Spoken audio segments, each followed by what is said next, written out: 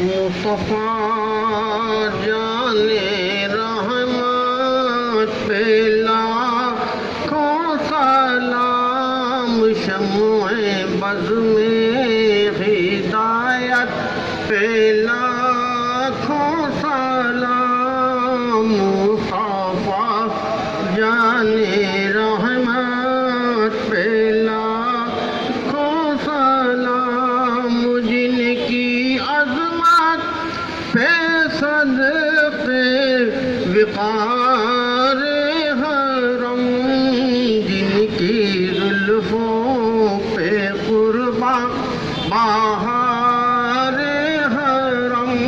نوشے بز میں پروردگار حرم، شہر یار ایرم تاجدار حرم. نوبہار شفاعت پہ لاکھوں سلام، مصطفیٰ جانے رحمت پہ لاکھوں سلام، جن کے جلوے دو عالم پہ چھانے لگے، بت کدے جھیج سے سر جھکانے لگے، چاند سورج چمک جسے پانے لگے، جسے تاریک دل جگمگانے لگے، اس چمک والی رنگت پہ لاکھوں سلام. مصطفیٰ جانے رحمت پہ لاکھوں سلام. نفسی نفسی کا ہوگا قیامت میں شور، نفسی نفسی کا ہوگا قیامت میں شور، جب کسی پر کسی کا چلے گا نہ زور، ان کے ہاتھوں میں ہوگی شفاعت کی ڈور. کاش محشر میں جب ان کی آمد ہو اور بھیگے سب ان کی شوقت پہ لاکھوں سلام. مصطفیٰ جانے رحمت پہ لاکھوں سلام. مرشدی شاہ احمد رضا خان رضا، مرشدی شاہ احمد رضا خان رضا، فیضیوں بے کمالات حسن رضا، سات اختر بھی ہو زمزمہ خان رضا، مجھ سے خدمت کے قدسی کہیں ہاں رضا. مصطفیٰ جانے رحمت پہ لاکھوں سلام، شمع بز میں ہدایت پہ لاکھوں سلام. پاسبان طریقت محمد میاں، پاسبان طریقت محمد میاں، ان کی نورانی صورت لاکھوں سلام، ان کی نورانی تربت جانشین طریقت اسد میاں، جانشین طریقت اسد میاں، ان کی نورانی صورت پہ لاکھوں سلام، مصطفیٰ جان رحمت پہ لاکھوں سلام، اے شادی کے نائب ذیشان سلام لو، اے شادی کے نائب ذیشان سلام لو، خواجہ معین ہند کے سلطان سلام لو، خواجہ معین ہند کے سلطان سلام لو۔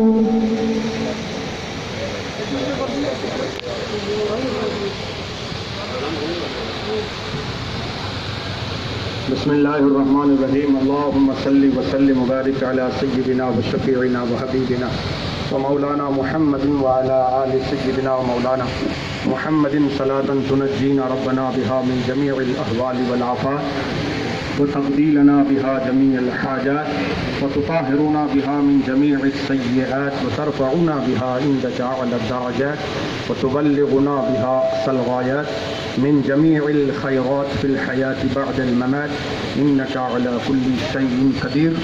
مولا کریم فقط تیری عنایت سے، تیرے کرم سے، تیرے محبوب اور تیرے محبوب کے بھی محبوب سرکار غریب نواز رحمۃ اللہ تعالی علیہ کی بزم پاک کا اہتمام کیا گیا، اس کے سجانے میں جو بھی کوتاہیاں غلطیاں ہوئی ہو اپنے کرم سے معاف فرما مولا، اسے قبول فرما کر اس کی برکتوں سے ہم سب کو دونوں جہان میں فیضیاب فرما مولا کریم۔ پروردگار عالم سرکار غریب نواز رحمۃ اللہ تعالی علیہ کے روحانی فیضان کی برکت سے یا اللہ ہم میں جن کے بھی والدین دنیا سے جا چکے ہیں ان کی مغفرت فرما، جن کے والدین موجود ہیں یا اللہ ان کی عمر میں برکتیں عطا فرما۔ سرکار غریب نواز کے صدقے میں ان سب کا ثواب نبی رضا حاجی محمد نواب صاحب، حاجی محمد اسلام صاحب، پاکیزہ پروین اور امت النساء کی روح پاک پہ نظر ہے مولا، قبول فرما۔ جن لوگوں نے اس محفل کو سجایا ہے ان کے عزیز و اقارب میں اب تک جتنے بھی مسلمان ایمان کی حالت میں دنیا سے جا چکے ہیں یا اللہ ان سب کی ارواح کو نظر ہے مولا، قبول فرما، ان سب کی مغفرت فرما یا اللہ۔ آج کی یہ نورانی محفل جن کے فیض کرم سے منعقد ہے یا اللہ حضور قاضی اہل سنت دہلی نور اللہ مرقدہ کے درجات کو بلند فرما، ان کے روحانی فیوز و برکات سے ہم سب کو دونوں جہان میں فیضیاب فرما مولا کریم۔ تو اپنے محبوبوں کے صدقے میں ہمارے بگڑے ہوئے کاموں کو بنا دے، مشکلوں کو آسان فرما دے، دینی دنیاوی تمام الجھنوں کو دور فرما دے، تمام جسمانی روحانی امراض سے شفا عطا فرما، عالم اسلام کے مسلمانوں کی جان مال عزت و آبرو ایمان کی حفاظت فرما، جہاں جہاں مسلمان پریشان حال ہیں ان کی پریشانیوں کو دور فرما یا اللہ۔ ہمارے ملک میں امن و سکون عطا فرما، سرکار غریب نواز کی تعلیمات پر اخلاص کے ساتھ ہم سب کو عمل کی توفیق عطا فرما۔ انجمن کے جتنے بھی ذمہ داران ہیں عہدے داران ہیں یا اللہ ان کی جائز کمائیوں میں برکتیں عطا فرما، اور جتنے بھی حاضرین ہیں یا اللہ سب کی جائز کمائیوں میں برکتیں عطا فرما، سب کے گھروں میں رحمتوں برکتوں کا نزول فرما یا رب العالمین۔ پروردگار تو علیم و خبیر ہے، سب کی نیتوں کو ارادوں کو جانتا ہے یا اللہ۔ سرکار غریب نواز رحمۃ اللہ تعالی علیہ کے وسیلے سے مولا کریم سب کو اپنے اپنے جائز مقصد میں کامیابی عطا فرما مولا کریم۔ پروردگار عالم ہم سب کو نیکیوں کا عادی بنا دے، گناہوں سے ہمارے دلوں میں نفرت پیدا کر دے یا اللہ۔ ہم سے وہ کام لے جس سے تو راضی ہو جائے اور تیرے محبوب راضی ہو جائیں یا اللہ۔ ان کاموں سے بچا جس میں تیری ناراضگی ہو اور تیرے محبوب صلی اللہ تعالی علیہ وسلم کی ناراضگی ہو مولا کریم۔ ہمیشہ ہمیشہ یہ نورانی محفلیں اخلاص کے ساتھ ہم سب کو سجانے کی توفیق عطا فرما یا اللہ۔ مسلک حق اہل سنت